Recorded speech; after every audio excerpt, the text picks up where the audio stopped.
প্রিয় দর্শক, আমি কৃষিবিদ ডক্টর এম এ বারী। আমার ভিডিওতে আপনাদের সবাইকে স্বাগত জানাচ্ছি। অধিক ফলনের জন্য গুটি আম পরিপক্ক হওয়ার আগ পর্যন্ত কিছু গুরুত্বপূর্ণ পরিচর্যা আপনাদের সামনে উপস্থাপন করব। আশা করি ভিডিওটি আপনারা শুরু থেকে শেষ পর্যন্ত দেখবেন। আমের অধিক ফলনের জন্য ফল পরিপক্ক হবার পূর্ব মুহূর্তে কৃষকদের কিছু গুরুত্বপূর্ণ করণীয় আছে, যা সঠিকভাবে বাস্তবায়ন করলে ফলের গুণগত মান উন্নত হয় এবং ফলনও বৃদ্ধি পায়। এখানে ধাপে ধাপে করণীয়গুলো উল্লেখ করা হলো। প্রথমেই পরিপূর্ণ আমের গুটি ধরে রাখার ব্যবস্থা করতে হবে। আমের গুটি ঝরে পড়া কমাতে হলে আমের গুটি মাঝারি হওয়ার সময় থেকে 10 থেকে 15 দিন পর পর নাফথালিন অ্যাসিটিক অ্যাসিড বা 2,4-D হরমোন স্প্রে করতে পারেন, সাধারণত 100 লিটার পানিতে 20 গ্রাম। এতে করে আমের গুটি টিকে থাকে ও পরিপক্ক হওয়ার দিকে ধাবিত হয়। এরপর আমের গুটির কীটনাশক স্প্রে। আমের ফল ছিদ্রকারী পোকা বা গুটি পোকার আক্রমণ প্রতিরোধে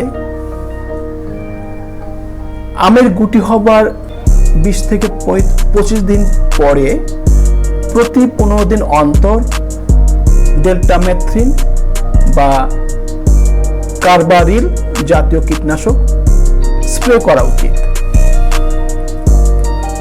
এরপর রোগ দমন ও প্রতিরোধ। আম পাকার আগ মুহূর্তে আমের ছত্রাকজনিত রোগ যেমন পাউডারি মিলডিউ, অ্যানথ্রাকনোজ দেখা দিতে পারে। এজন্য ম্যানকোজেব কপার অক্সিক্লোরাইড বা প্রপিকনাজল আম ফলে গাছের পাতা ও ঢালে স্প্রে করুন। এরপর সঠিক সেচ ব্যবস্থা করতে হবে। খরার সময় মাটিতে আর্দ্রতা ধরে রাখতে প্রয়োজনে সেচ দিন, যাতে কাঁচা আম ঝরে না পড়ে এবং গুণগত মান ঠিক থাকে। এরপর যে কাজটি করতে হবে, থলে বা ব্যাগিং, অর্থাৎ পোকামাকড়, ধুলিবালি ও রোগ প্রতিরোধে আমের গুটি মাঝারি আকার হওয়ার পরে প্রতিটি আমে কাগজ বা পাতলা পলিব্যাগের থলে বেঁধে দিন। এতে আমের গুণগত মান উন্নত হয় ও রং সুন্দর হয়। এরপর পরিপূরক সার প্রয়োগ প্রয়োজনে, অর্থাৎ আম পরিপক্ক হওয়ার আগ মুহূর্তে বেশি সার না দেওয়াই ভালো।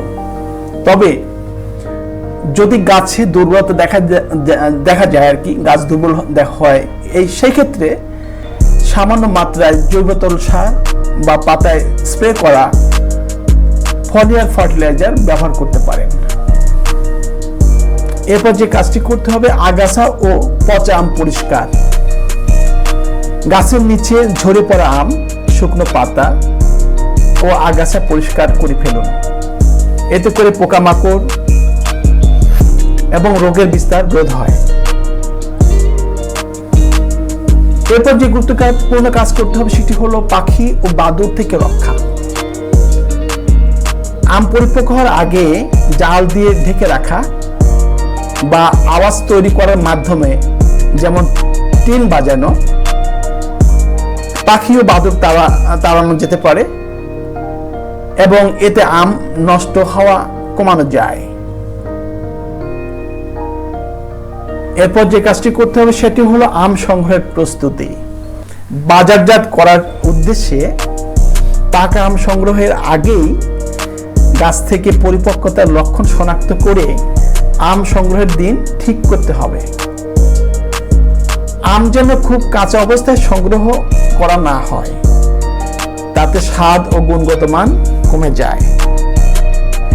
সর্বশেষ যে কাজটি করতে হবে সেটি হলো গাছের পর্যবেক্ষণ ও স্বাস্থ্য মূল্যায়ন। গাছের পাতা, ডালপালা ও আম নিয়মিত পরীক্ষা করে দেখা উচিত কোনো রোগ বা পোকা আক্রমণ আছে কিনা। প্রিয় দর্শক, এসব করণীয় অনুসরণ করলে আশা করা যায় আমের ফলন, আকৃতি ও স্বাদ অনেক বেশি উন্নত হয় এবং বাজার মূল্যও ভালো পাওয়া যায়। ভিডিওটি দেখার জন্য আপনাদের সবাইকে ধন্যবাদ।